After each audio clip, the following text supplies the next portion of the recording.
तो दिखेगा। रघुपति राघव राजा राम।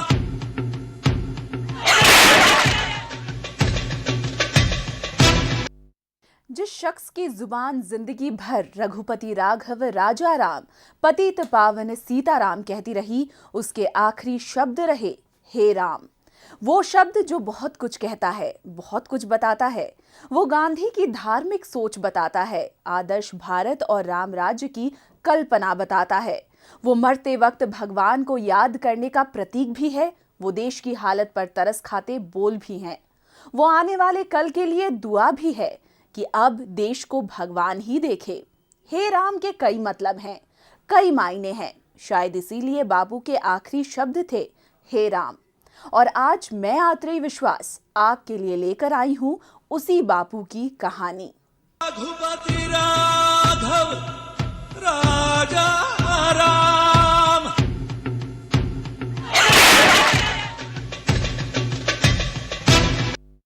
30 जनवरी 1948 को 3 गोलियों ने बापू का सीना छलनी कर दिया। लेकिन इससे पहले ही बापू ने इतना कुछ कर दिया कि ये मौत उनकी शख्सियत के आगे छोटी लगने लगी। बापू ने अंग्रेजों से जंग जीती, हिंदुस्तानियों का दिल जीता, अपना कद 5 फीट 4 इंच से बढ़ाकर इतना ऊंचा कर लिया कि देश ने उन्हें राष्ट्रपिता बना लिया। लेकिन एक साधारण से शख्स ने इतना कुछ कैसे किया, ये समझते हैं।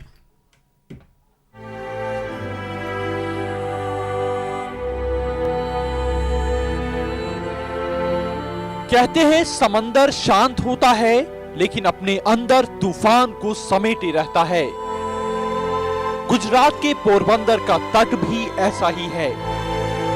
2 अक्टूबर 1869 को इसी पोरबंदर के तट पर जब करमचंद गांधी के घर एक बच्चे का जन्म हुआ तो अंग्रेजी हुकूमत की गुलामी झेल रहे लोगों में किसी को नहीं पता था कि ये बच्चा फरिश्ता बनकर आया है। वो जो देश को गुलामी की जंजीरों से आजाद कराएगा लेकिन बिना शस्त्र उठाए। वो फिरंगियों को खदेड़ देगा लेकिन सच को हथियार बनाकर। वो देश को आजाद करवाएगा लेकिन खुद सत्तासीन नहीं होगा। महज 5 फीट 4 इंच वाले एक बेहद सामान्य सी कदकाठी वाले शख्स ने अपने कर्मों के जरिए इतना कर लिया कि उनका कद सबसे ऊपर हो गया। जिन अंग्रेजों ने हिंदुस्तान को अपना गुलाम बना रखा था, उसी की सरजमी पर मोहनदास ने बैरिस्टर की डिग्री ली और अंग्रेजी हुकूमत को करीब से समझा।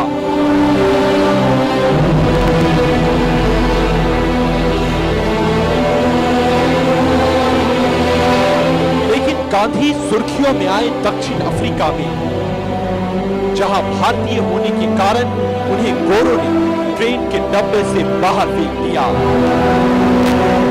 यही वो घटना थी जिसने सूट बूट पहने हिंदुस्तानी को गुलाम हिंदुस्तान का दर्द समझा दिया।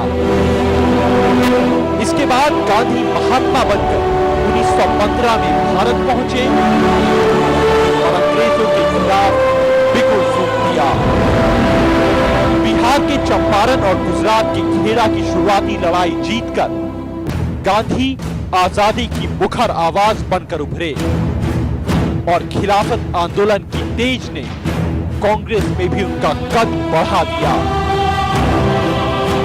इसके बाद पार्टी अध्यक्ष के तौर पर उन्होंने सत्य और अहिंसा को हथियार बनाकर असहयोग आंदोलन के जरिए पूरे देश के लोगों से सहयोग मांगा। और ये गांधी ही थे जिन्होंने पूर्ण स्वराज की पहली मांग उठाई। हालांकि 1929 में लाहौर में जब पूर्ण स्वराज की मांग के साथ तिरंगा लहराया, तब भी अंग्रेजी हुकूमत को इसका अनुमान नहीं था कि गांधी के नेतृत्व में आजादी के लिए आंदोलन किस हद तक बढ़ चुका है। और इसी का नतीजा थी कि 12 मार्च 1930 को अपने नमक पर अपना अधिकार बताने गांधी ने दांडी यात्रा की, क्योंकि इस आंदोलन के बाद अंग्रेजों के लिए पहले जैसा कुछ भी नहीं रहा। तबका कोई भी हो, धर्म कोई भी हो, गांधी सबके नेता बन गए और गांधी की प्रसिद्धि देश की सीमाओं के पार जाने लगी। इसकी गूंज लंदन राजघराने तक सुनाई दे गई और भारत में अंग्रेजों की जमीन खिसकने लगी। इन्हीं सबको देखते हुए गांधी ने 1942 में करो या मरो का नारा देते हुए अंग्रेजों भारत छोड़ो आंदोलन की शुरुआत की। यह आंदोलन अंग्रेजी हुकूमत के लिए आखिरी कील साबित हुआ और आखिरकार अंग्रेजों को भारत छोड़ना ही पड़ा। लेकिन जाते जाते भी अंग्रेजों ने वो दांव खेल दिया जिसने गांधी के साथ समूचे भारत को दोराहे पर खड़ा कर दिया और ये था हिंदुस्तान का बंटवारा। 14 अगस्त 1947 को भारत से अलग होकर मुस्लिम बहुल पाकिस्तान नया मुल्क बना और 15 अगस्त 1947 को आजाद भारत का सूर्योदय हुआ। लेकिन जिस वक्त देश आजादी का जश्न मना रहा था, बापू अंधेरे में थे, देश के बंटवारे से दुखी, आधी आजादी से आहत। देश की सेवा में समर्पित गांधी ने सत्ता से खुद को दूर कर लिया, लेकिन बंटवारे के दुख ने उनके दुश्मन खड़े कर दिए और 30 जनवरी 1948 को कट्टर हिंदू समर्थक नाथूराम गोडसे ने गोलियों से बापू का सीना छलनी कर दिया और देश ने अपने सबसे महान नेता, अपने राष्ट्रपिता को खो दिया और हम सबको अकेला छोड़ बापू हमसे दूर चले गए। एक पिता का साया हमसे छीनता है तो हम अनाथ हो जाते हैं। तो खुद कल्पना कीजिए, जब करोड़ों देशवासियों के सर से राष्ट्रपिता का साया छूटा तो देश क्या महसूस कर रहा होगा। 30 जनवरी 1948 वो काली सुबह बनकर आई जब देश मानो अनाथ हो गया। नाथूराम गोडसे ने बापू की हत्या कर दी और इस दुखद समाचार को देने रेडियो के जरिए देश के तत्कालीन प्रधानमंत्री जवाहरलाल नेहरू आए। क्या कहा उन्होंने, वो सुनिए। The light has gone out of our lives and there is darkness everywhere. And I do not quite know what to tell you and how to say it.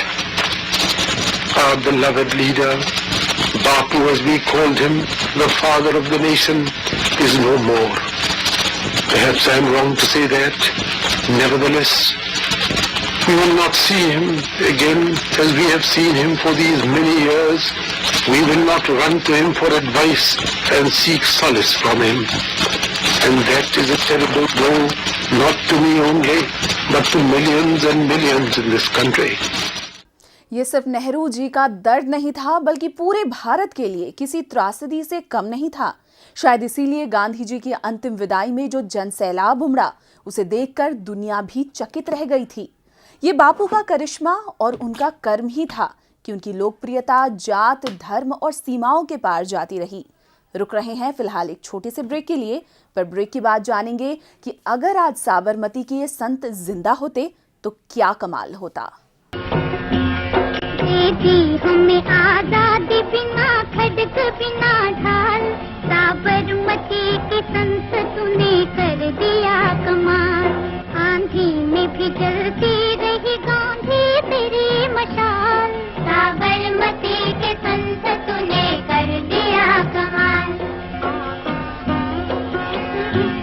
धरती पे लड़ी तूने अजब ढब की लड़ाई, दागे न कहीं तोप न बंदूक चलाई, दुश्मन के किले पर भी न की तूने चढ़ाई, बाहरी फकीर खूब करामात दिखाई, चुटकी में दुश्मनों को दिया देश से निकाल, साबरमती के संत तूने कर दिया कमाल। रघुपति राघव राजा राम, शतरंज बिठा कर यहाँ बैठा था जमाना, लगता था कि मुश्किल है फिरंगी को हराना, टक्कर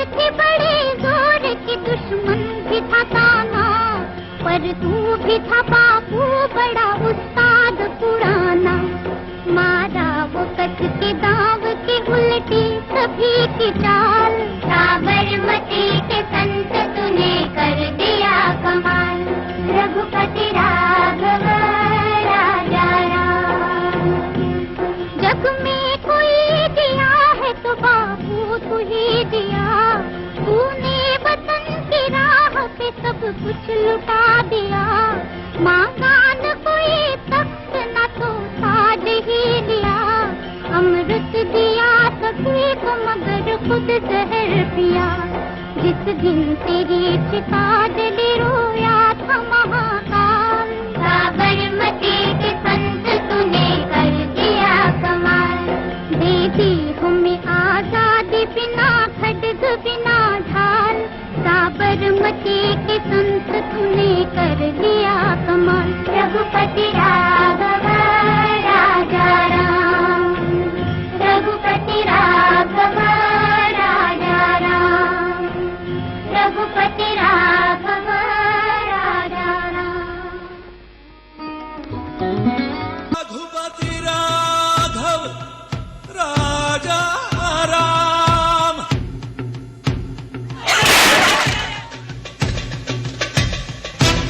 रघुपति राघव राजा राम।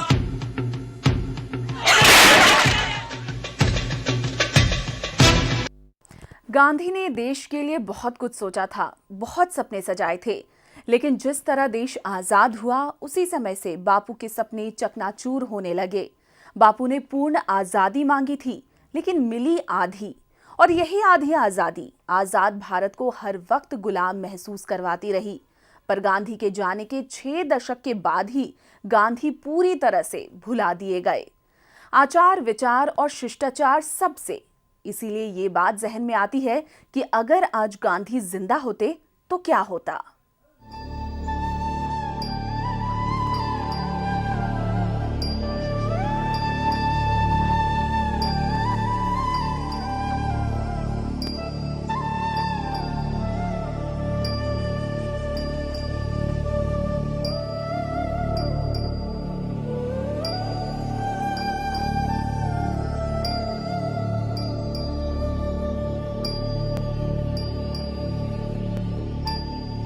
गांधी एक शख्सियत हैं, एक विभूति है, एक विचारधारा है, जिनकी सोच और जिनका नजरिया आदर्श भारत बनाता है, उसे आकार देता है।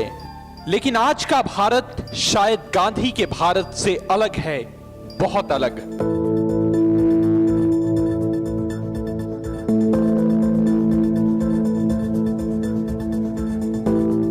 यहां सड़क से सदन तक गांधी की मूर्ति है, वोट से नोट तक में गांधी का चित्रण है, जोश से जज्बात तक में गांधी है, फिर भी गांधी का भारत कहीं नहीं है।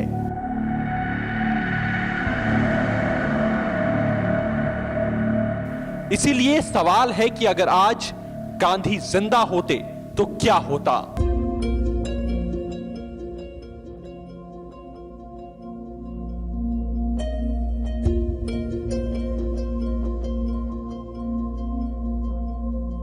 दो 200 साल की गुलामी के बाद 14-15 अगस्त 1947 की मध्य रात्रि जब भारत आजाद हुआ तो जश्न से दूर गांधी कोलकाता के बेलिया घाट के कमरे में अकेले अंधेरे में बैठे थे, क्योंकि उन्हें पता था कि जो आजादी मिली है वो पूर्ण आजादी नहीं, सिर्फ राजनीतिक आजादी थी। और इसका आभास आज पूरे हिंदुस्तान को है। गांधी ने अपनी सोच के आधार पर जिस कुर्सी को दरकिनार कर दिया था, उसके लिए नेहरू काल से ही शुरू हुई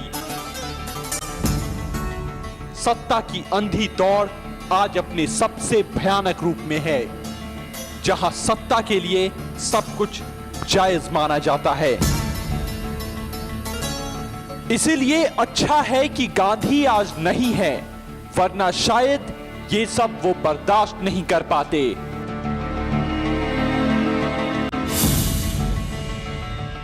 जिस सत्य और अहिंसा को उन्होंने अपना सबसे बड़ा हथियार बनाया था, वो गांधी की चिताओं के साथ ही मानो मिट्टी में मिला दिया गया।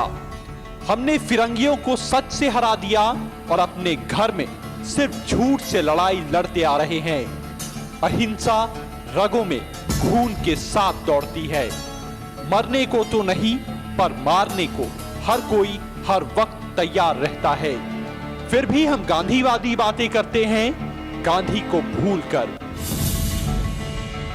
गांधी ने जिन महिलाओं के लिए जिंदगी भर लड़ाई लड़ी, आज घर की चौखट से सड़क तक वो रो रही है, चित्कार कर रही है। देश की नारी के साथ जो हो रहा है, शायद गांधी उससे शर्म से मर जाते। चरखा की भी यही कहानी है। गांधी विदेशी कपड़े के बहिष्कार के लिए स्वदेशी सूत काटते थे।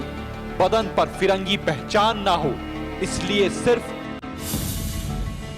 खादी ओढ़ लेते थे, भले बदले में फिरंगी उनका मजाक उड़ाए। लेकिन आज का भारत उस खादी और गांधीवादी सोच को ही मजाक समझता है और विदेशी जायके के बगैर कपड़े अधूरे लगते हैं। हम फिल्मों में गांधीगिरी देखते हैं, तालियां बजाते हैं, लेकिन गांधी को नहीं, मुन्ना भाई को याद करते हैं।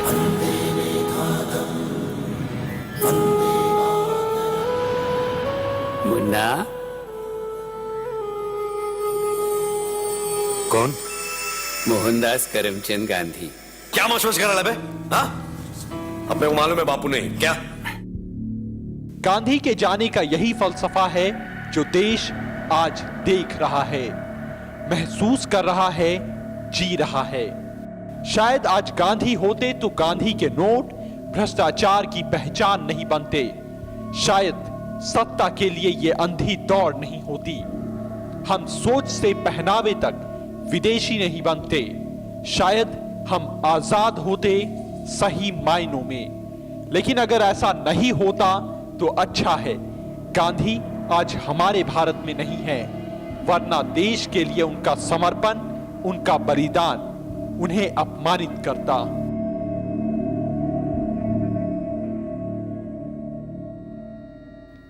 हम गांधी का जिक्र करते हैं तो गोडसे का जिक्र बरबस ही हो जाता है। हमारी नजरों में वो सबसे बड़ा खलनायक, आतंकवादी जैसा है। लेकिन गोडसे के दिल में क्या था, ये सिर्फ इतिहास के पन्नों में है या हरिहर सिंह के जहन में? वो शख्स जिसने नाथूराम गोडसे से पूछताछ की थी, क्या थे गोडसे के विचार, वो सुनते हैं। Mahatma Gandhi was a great saint. हाँ, और इसीलिए कहा था कि मारने के पहले हमने प्रणाम किया था उनका। वो एक्सेप्ट ही नहीं किया, बल्कि उसने तो कहा कि हम तो हिंदू हैं और हम रिवर्स में हम विश्वास करते हैं। अगर ऐसी बात हो कि उनका जन्म हो और हमारा भी जन्म वही हो कि हम फिर मारें, जानता ही था कि हमारी फांसी होगी। कई बार उससे इस बात को कहा कि हम इसके लिए जरा सा भी लेस मात्र का भी हम पछतावा नहीं है। गांधी नहीं है, और वाकई आज के हालात गांधी देखते तो उन्हें जीवित रहने से ज्यादा मरना पसंद होता, क्योंकि आज हम गांधी को नहीं देखते, उन्हें मानते। 2 अक्टूबर 30 जनवरी को हम उन्हें याद तो जरूर करते हैं, लेकिन फूल चढ़ाने के अलावा कुछ नहीं करते। और जब तक नहीं करेंगे तब तक देश नहीं बदलेगा। गांधी की पूजा अगर वाकई करनी है तो उन्हें सड़क पर मूर्ति के रूप में मत बिठाइए, दिल में उनकी मूरत बनाइए। जिस दिन आप बदल गए उसी दिन समझ लीजिएगा देश बदल गया। और जब तक नहीं बदलता तब तक हम बापू से बस यही कहेंगे, तू आ जा रे, देश पुकारे, तू आ जा रे। नमस्कार।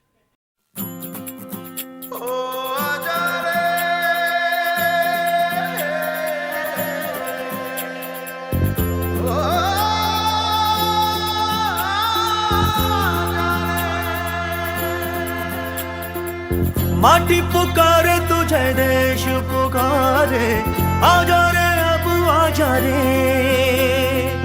भूले हम राह, हमें राह दिखा दे, आजा रे राह दिखा दे।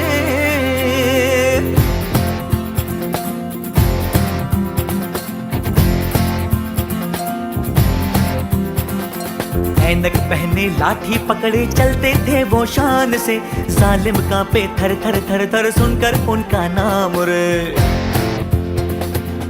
हो कद था उनका छोटा सा और सरपट उनकी चाल रे, दुबले से पतले से थे वो चलते सीना तान के। वंदे में था दम, वंदे मातरम, वंदे में था दम, वंदे मातरम, वंदे में था दम, वंदे मातरम, वंदे में था दम, वंदे मातरम, वंदे मातरम।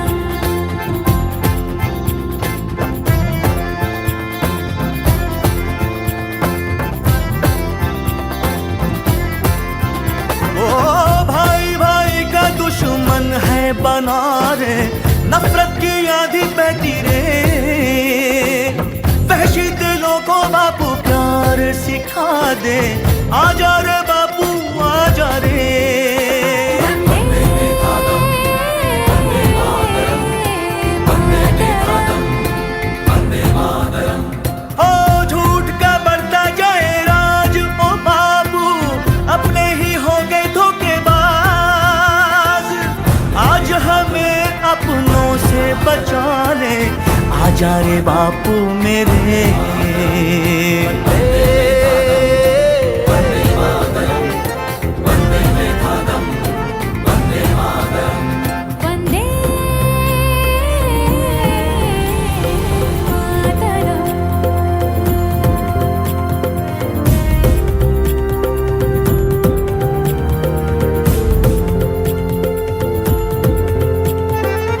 पाई पाई में इंसान बिकारे, जान ये हो गई सस्ती रे। सोया ज़मीर बापू फिर से जगा दे, आजा रे बापू मेरे।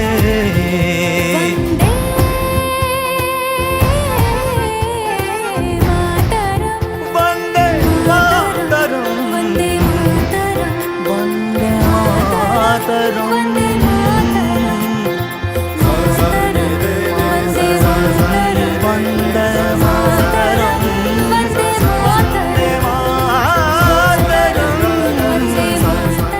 रघुपति राघव राजा राम।